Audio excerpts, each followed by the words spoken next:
Okay, so we're doing this, and I guess no one's here. That's fine. But I just wanted to actually do like a finer points video, and this is one of those videos that would teach you um, a thing or two about these assist hooks. All right, so what we're gonna do is actually a slow jigging assist hook, but what the uh, hey, what's up? uh I was gonna record this as a lesson, right? And then I just thought that, hey, you know what, let's do it live so that you guys could see. Now, the idea of this whole assist hook thing, this particular one, is a single um, slow jigging assist hook. Okay, but we're gonna actually do something special. Yeah, live is fun because I like interacting with you guys. So I'm gonna show you guys something really cool. All right, and we're gonna color code things so that um, it's it's gonna be very visible. And I think this is one of those things that's actually quite important, but a lot of people kind of don't know about. All right, so one thing that you have to take note about how I did this assist cord here. It's a normal splice, but as you could see here, okay, let me tilt it sideways. Okay, so you will find that the strand that's the inside is shorter. Okay, so here, right about here, it collapses, and that is by design. Okay, so what happens here is that if we tie this like so, because that's pretty much how we position this anyway. All right, kind of a trick here. So when you do that, what happens is you have the full cord inside, but here it's collapsed. Okay, so you can see that that part is collapsed. Now the good thing about collapsing here, and basically what you're doing is everything is not going to unravel because it's inside. So the pressure of the knot collapsing onto itself because it's spliced will actually keep things together. But this part here, here's the magic. All right, so um, take this, take that. Now every time you do this, you always have to pull this and that. Okay, so basically you're setting the knot. Okay, there. Okay, so you can see the knot is smaller. Right, now here's the magic. So when you tie, see, it collapses the thing because that thing's hollow. So you end up with something that's super clean, right? Super clean. You can see that. Knife. Right. Cut the tag. And that thing is, as you can see there, right? Super clean. Now, what you do is, and we're going to do something else here. Okay. So,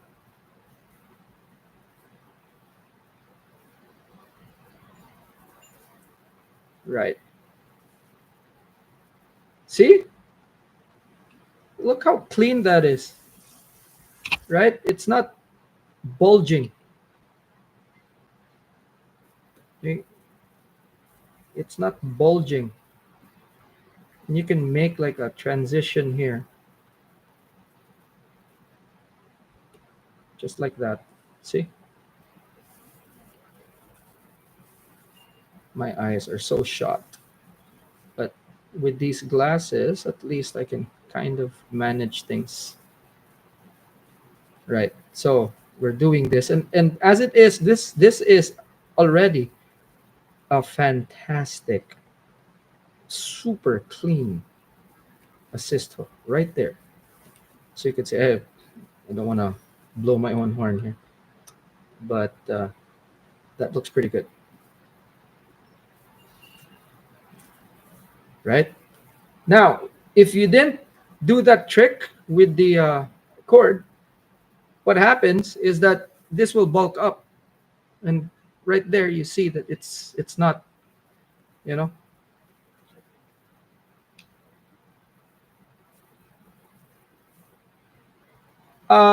This one, it's actually uh, bought, but I have instructions on how to do like your own DIY for this in the channel.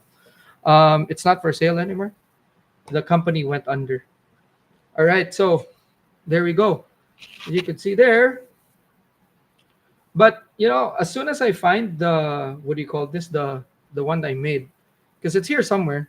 But as soon as I see it or find it, I'm gonna actually start using that, because that one was bigger.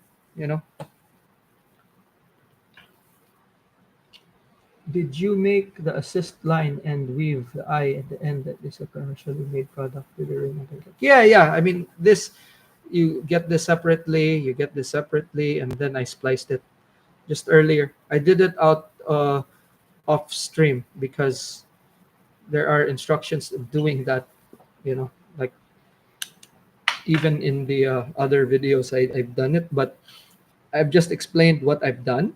Basically, I made the outer part longer, okay, so that in it that and when I put it on here, as you can see, it's super flat because we're gonna do something on this one. All right, so one of the things that I kind of not detest, but one of the things that I actually feel sorry about is the fact that these like not the sabiki stuff, but the ones that look like a fly.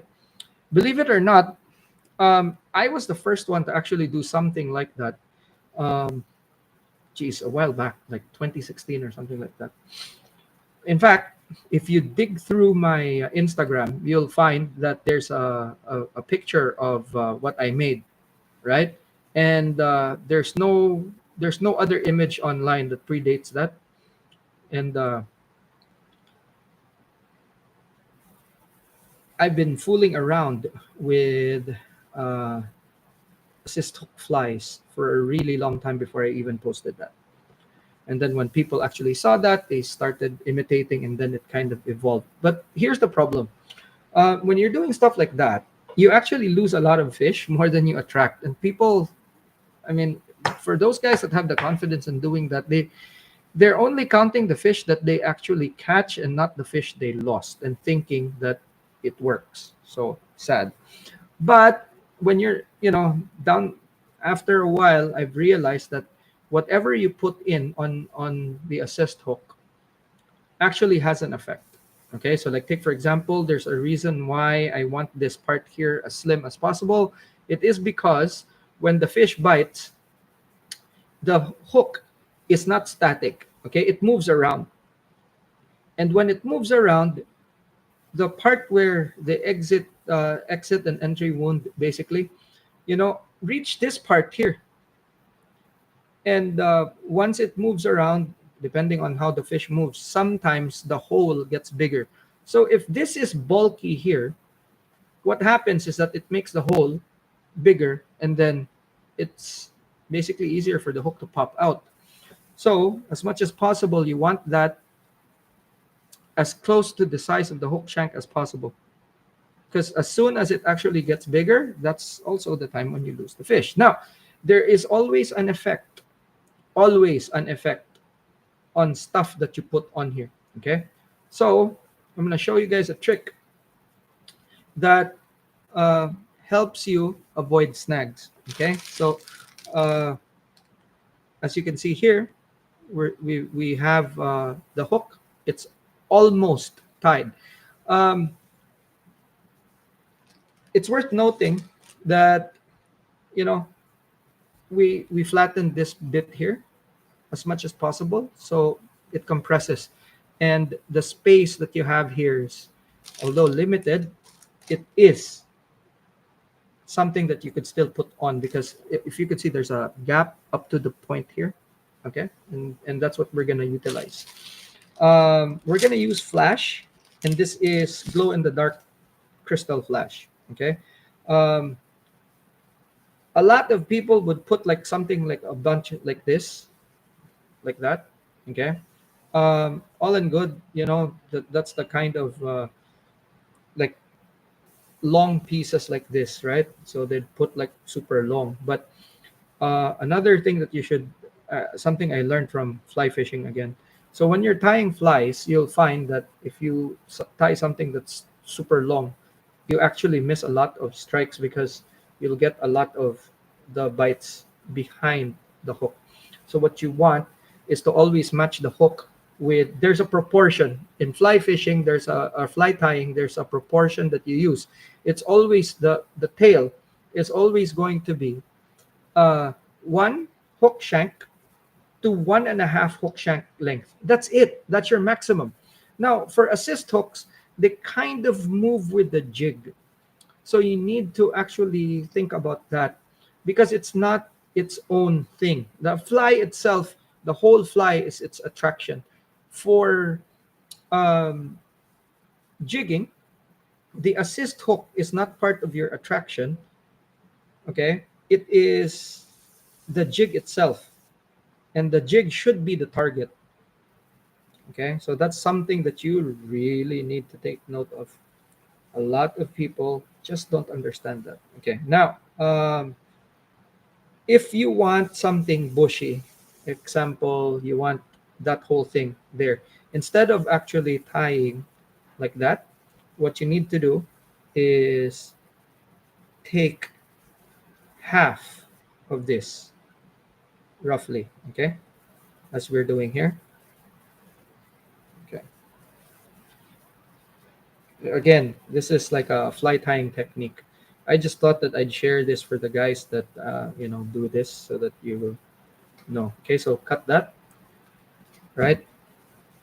And then when you double that, what happens is that you'll get the, obviously, you'll get the same bushiness. All right. So the advantage of this is that when you actually put that together like so, okay, and this is longer than needed, yeah.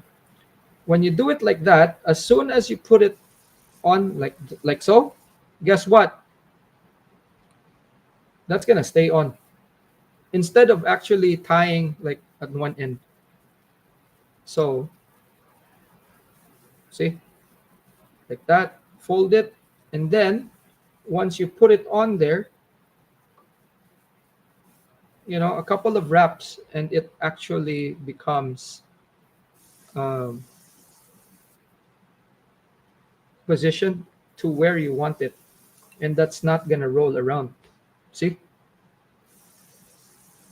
uh, again, fly fishing or fly tying, that's a trick that we use. Okay, so instead of actually struggling with positioning, because this thing rolls on its own, it kind of rolls when you're handling material. Different materials actually have different behaviors.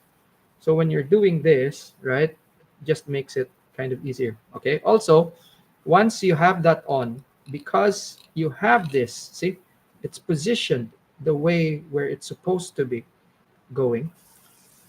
It's always going to be there, and it's not going to roll around. And trust me, these materials have a nasty habit of actually rolling around. But if you do it with this kind of technique, um, it will actually stay where you want it. Okay, so I'm gonna do this, and then I'm gonna do a gathering wrap here. And what this wrap does, just like that, what this does is basically just make everything the base. Okay, just the base here. It's gonna gather all of it, and there. See, it's gonna gather and bunch up. That's it. See, very simple, right? Um, I might be making it look less complicated than it is, because sometimes uh, it's not as simple. All right. So it's just practice, basically. So now that you have that, you notice that this flash is actually hanging up like that, right? Not like that. It's like that. And that's what you want. Okay. Now, uh, basically, in fly tying, you'll find this in freshwater technique, and it's the same technique you use to make posts on flies uh, like a wolf. Okay, so you do that, right? And there's a reason to this, so just bear with me. Okay, so I'm doing that. Okay, carefully positioning it to where I want it to be. Okay, and then well, like that. Okay, so that's pretty much the last bit. Okay, now what we want to do is just put a few wraps at the back here. Okay,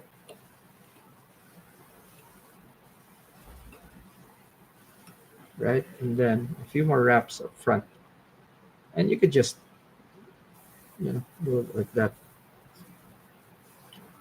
Material handling, it's a basic thing. All right, so we have that. Now we can actually close this up. Okay, so 1, 2, 3, 4. I usually do 5. Okay, that's a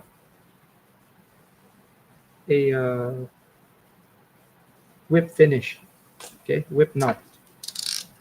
All right, now I just take my blade, cut my braid. Right, so this is a bit too long than what I need, and that's by design, so that I could just uh, pry it back like so. Okay, and I'm gonna cut it just right there. Okay, like that. So essentially, this is only a shank and a half of the length. Okay, there we go.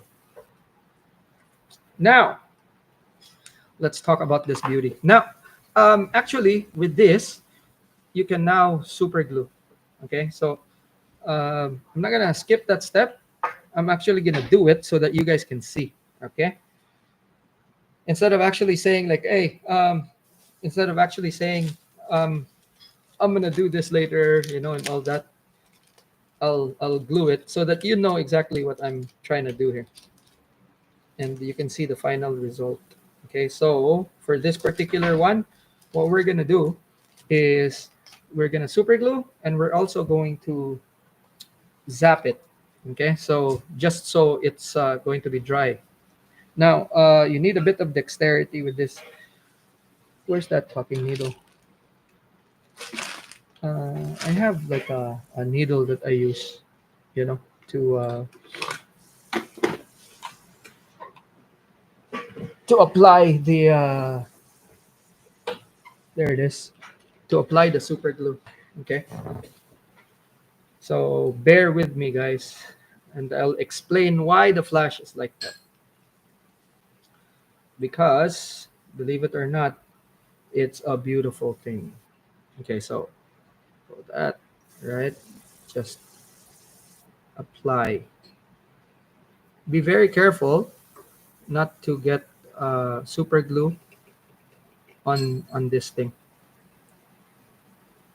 That's why you use a needle, right? So in fly tying, we have this. It's called a bodkin, and it's specifically for that. Just so that you can have. Well, it's actually a do everything kind of tool, putting glue, separating hairs, and stuff like that. Uh, there we go. So see.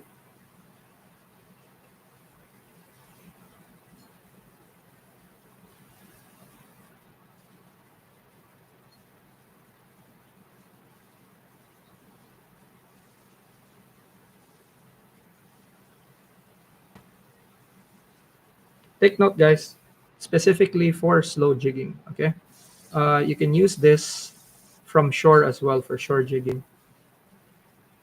Right, there you go. So now that we have that, clean this sucker.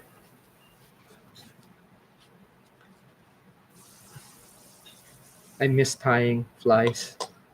So this is kind of like a quick fix.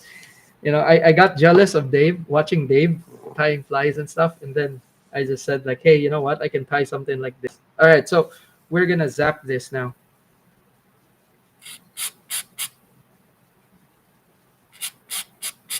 All right. So that basically dried that up.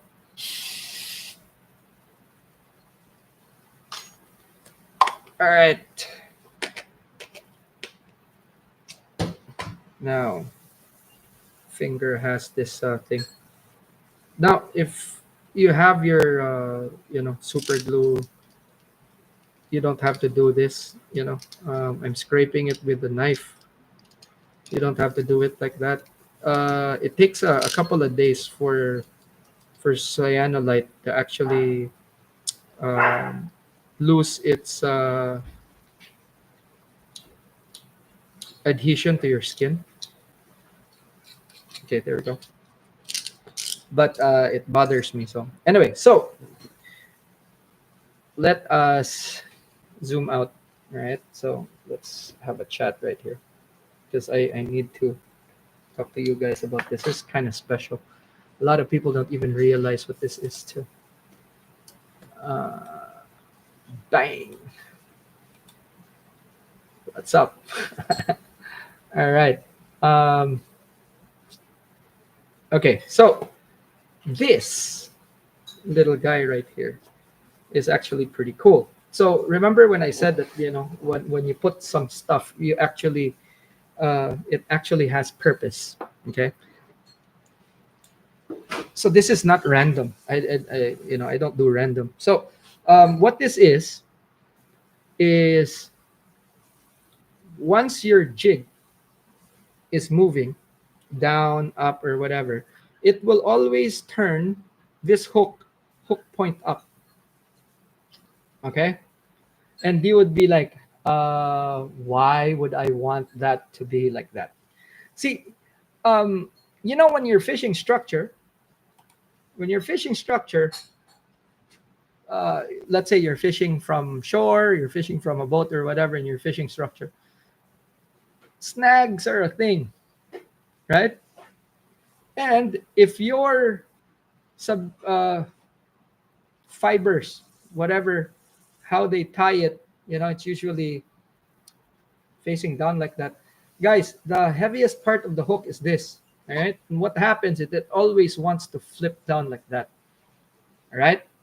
So if it flips down like that and you're fishing around snags, right?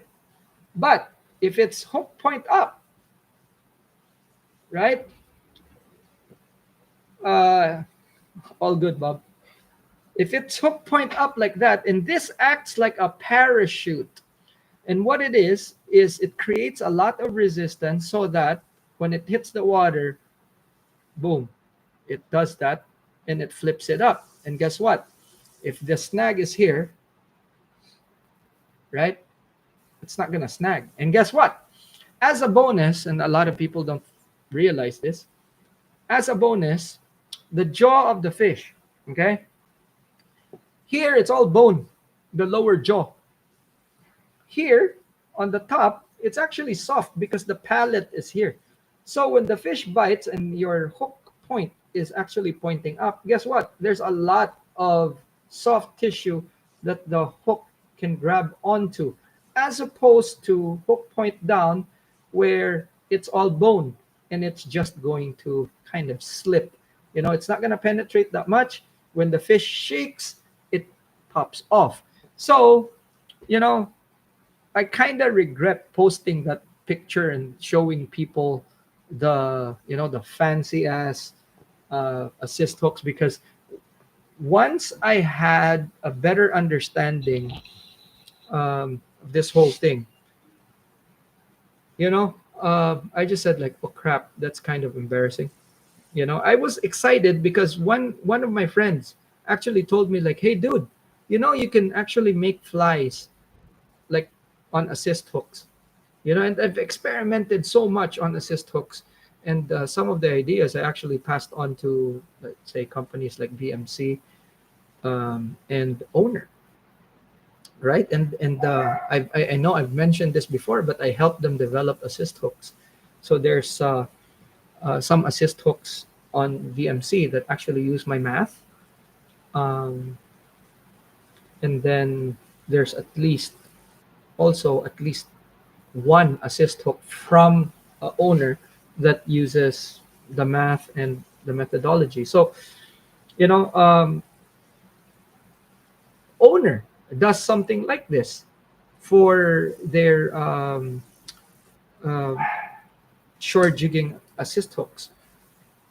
So, you know, it's nothing new. But in fly tying, that's exactly what we do, right? There's always a purpose on like these things, and I've just carried it over to jigging, and now you can do it too. And this is uh, just one of those things that you can do on your own. It's not for sale, right? Found your channel a couple of weeks ago after watching a bunch of your videos. I'm going to try some feathers on my treble hooks and my lures and skirts and jigs instead of buying them. Yeah, yeah. I mean, uh, I think a lot of people, uh, they they they don't realize that making your own is like a huge advantage. You know, lucky for me, I've discovered this earlier on because I could not buy ready-made assist hooks a long time ago.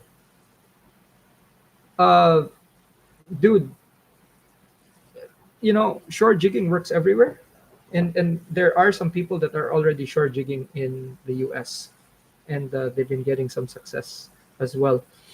Sadly, obviously, not everything is there, including the rods. The reels you can get, and they're easy, you know, but the rods and the lures kind of difficult.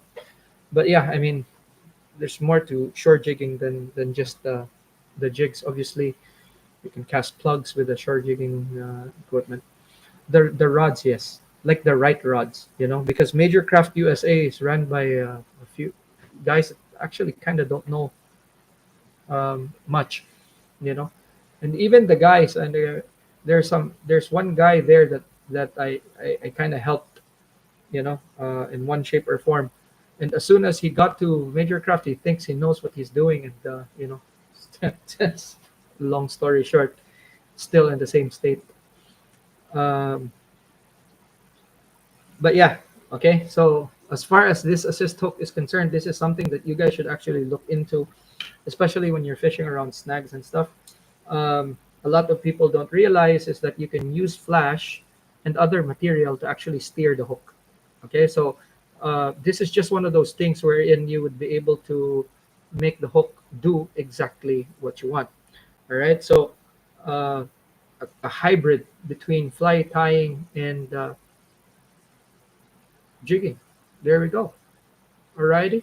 So I'm gonna show this for what do you call this, for the thumbnail, I guess. You know, like that. Right. But that's it. All right, guys. I just wanted to see how many people would be hopping on the stream, and obviously I wanted to film this and then you know, share it with you guys. But it's nice to actually do it on stream so that you guys can see. Like sometimes, you know, when people see me do these things, they think that it's like several takes, you know. So I just wanted to show you guys something, and something that's not edited. You know what I mean? Alrighty, that's it for this one, guys. I'm gonna go online again later. Yeah, do it, dude. Do it. If you need tips and you know, uh, encouragement, hit me up on IG. Alrighty, I'm always there, and it's the quickest way to reach me. Alrighty, so guys, semi snag proof, slow jigging, assist hook. You can do singles, you can do doubles. Doubles are a bit more complicated, but the singles for uh, slow jigging offshore, or even from the shore jigging. You can use this inshore, offshore. Uh, Although when you're fishing way offshore, I don't see the what do you call this, the point of it. But especially when you're fishing structure, this is something that's really really useful. Alrighty, that's it for now. Then see you in the next one. Class dismissed. See you guys later.